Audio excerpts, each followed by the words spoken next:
And so as we talked about, the changes in growth and changes in height and weight reflect on motor development. So they heavily influence how the child develops.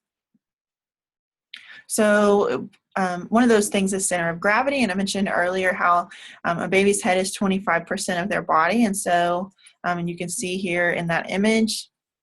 So if you think about if the head, the furthest thing away from the ground is the biggest thing, then that's pulling them in the direction of gravity, right? And so that makes it more likely for them to fall. And so that's a challenge that they have to overcome when developing locomotor skills. So the ability to walk is highly dependent on their ability to control their head in relation to gravity.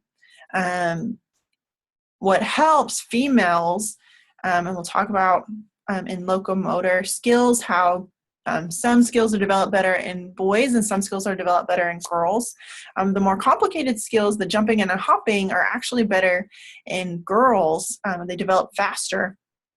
And that may be because their center of mass is actually lower.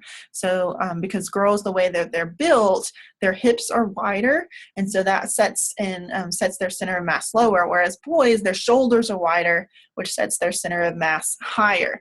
So the pull of gravity changes based on the center of mass. So where the center of mass is located, you want it to be kind of lower than the belly button. And that helps with balance.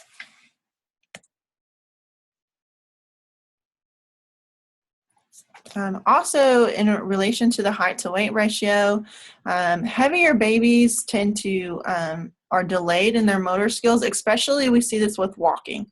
So if you have a baby, and maybe a baby that was born heavy, or just a baby that really, really, really liked formula, they're probably going to be a month or so, maybe a couple of months behind in the development of walking. My nephew in particular didn't start walking until he was 15 months. That kid was chunky. Now he's been able to walk and he's running around everywhere and he's back to kind of a normal size. So the size of a baby at birth and throughout infancy doesn't necessarily mean anything about their size overall. Sometimes kids are just hungry, babies, and usually that gets worked out.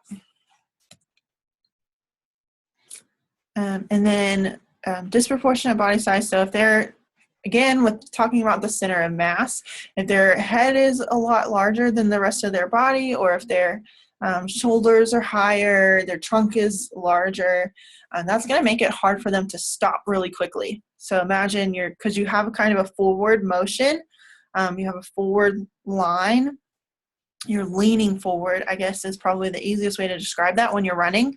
And so your head is already kind of tilted toward the ground. So if you try to stop, all of a sudden you're more likely to fall if your body size is disproportionate to your head.